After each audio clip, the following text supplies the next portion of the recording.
Hello, my name is Cyrus Piraka, and I'm the Section Chief of Advanced Therapeutic Endoscopy at Henry Ford Hospital in Detroit. I hope you find this video to be a helpful supplement to our manuscript about cold snare EMR for small bowel adenomas greater than 1 centimeter. I've asked my co-authors to ask some questions that you may also have, and I hope that this is helpful. Thank you. Hi, this is Suresh from Henry Ford Hospital in Detroit, Michigan.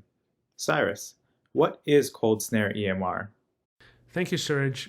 Quite simply, cold snare EMR, or endoscopic mucosal resection, is the application of standard mucosal resection techniques of submucosal lift, injection lifting, and snare transection of tissue, but simply subtracting the cautery component, most commonly with dedicated snares that are designed for cold mechanical resection without the use of cautery. This is Toby Zucchelli from Henry Ford Hospital here in Detroit. Hey Cyrus, how's it going? I was hoping you could tell us a little bit about the benefits of cold versus hot EMR. Thanks, Toby. I think this is a very important question. Why bother with cold EMR instead of sticking with hot EMR? And the answer really relates to the fact that our major adverse events associated with resection of mucosal lesions of delayed bleeding and perforation are predominantly cautery-related phenomena. So avoiding the use of cautery largely avoids or significantly potentially reduces these risks of adverse events. And this is particularly important in the small bowel and the duodenum, where the bowel wall is thinner and where the submucosal vascular network is much more rich, and where the risk of something like a perforation can be quite consequential in terms of not just morbidity, but mortality. Hi, this is Andrew Watson from Henry Ford Hospital. Cyrus, what are the challenges with this technique? Thanks, Andrew. I think it's an important question. The major challenges, other than those that are shared with conventional hot EMR of getting an adequate lift and getting the snare to where you want it to go and getting a margin, most commonly relates to difficulty in transecting tissue, often when too much tissue is captured. And this can be the most frustrating part of this technique, to where you have to either commit to smaller pieces or have readily available steps to overcome the situation, such as loosening and tightening a snare, deflecting away from the base. There's multiple videos that are out there and tips that are out there to help overcome this particular technical challenge of cold EMR. Hi, this is Diane Dang from Henry Ford Hospital. Cyrus, how do you manage bleeding during the procedure? Thanks, Deanne. We do worry often about bleeding in the small bowel, in particular related to EMR, and that's one of the benefits of cold EMR is you avoid the cautery-associated bleeding.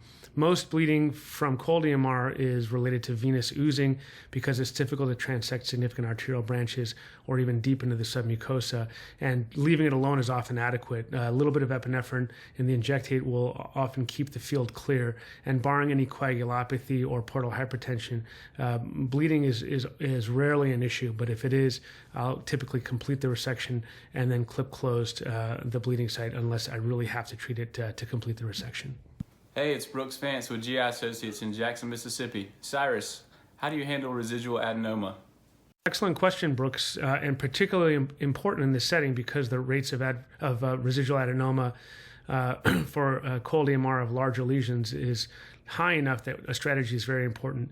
Typically, my strategy will be a combination of debulking anything that is elevated relative to the background base of the duodenum, typically with lift and cold snare resection or cold snare resection or forceps resection or a combination of all of the above. And if there's any question of any microscopic tissue left at the base, I'll add something coagulative at that follow-up, either with APC or snare tip soft coagulation, with the idea being that it's more likely to have a complete ablation if you're talking about flat microscopic tissue rather than multiple deeper layers of tissue that's bulky. Hi, this is Krishnavel Chatadi from Huron Gastroenterology in Ypsilanti, Michigan. Cyrus, in what situation would you favor cold versus hot snare?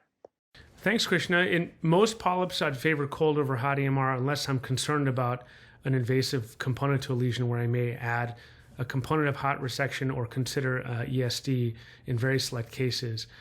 So absent anything that's deeper, such as a submucosal lesion or the need to resect an ampullary lesion, in most cases I'll do cold EMR because of this tremendous safety benefit, particularly in the setting of small bowel lesions.